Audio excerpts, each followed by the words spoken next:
গ্রামের বাড়িতে যাদের পর্দা করতে কষ্ট হয় তারা কিভাবে পর্দা করবে? দেখুন, পর্দা করার জন্য মানুষের সদিচ্ছাটা সবচেয়ে বেশি প্রয়োজন। অনেক অভাবী পরিবারও পর্দা করতে পারেন, আবার অনেক রিচ ফ্যামিলি, অনেক বড় বাসা, অনেক দেয়াল, অনেক দালান কোঠা থাকার পরও তারা পর্দা করতে পারেন না। গ্রামে যৌথ পরিবারে যদি আপনি থাকেন তাহলে সেক্ষেত্রে প্রথম কাজ হবে সবাইকে পর্দার গুরুত্বটা বোঝানো।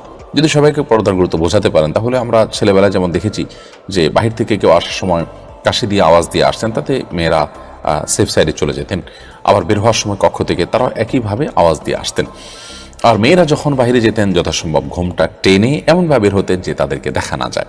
এরকম প্রচেষ্টা অব্যাহত রাখা যেতে পারে। কিছু কিছু এরিয়া আছে যে এরিয়াতে মেয়েদের যাতায়াত বেশি, সেখানে কাপড় দিয়ে রাখা যেতে পারে যে সেখানে মেয়েরা চলাচল করবে, পুরুষরা সেখানে যেতে হলে পারমিশন নিয়ে তারপর যাবে। এরকম পরিবেশ তৈরি করলে পর্দার উপরে চলা সহজ, কিন্তু এটার জন্য আশপাশের সবার সহযোগিতাটা খুব বেশি জরুরি।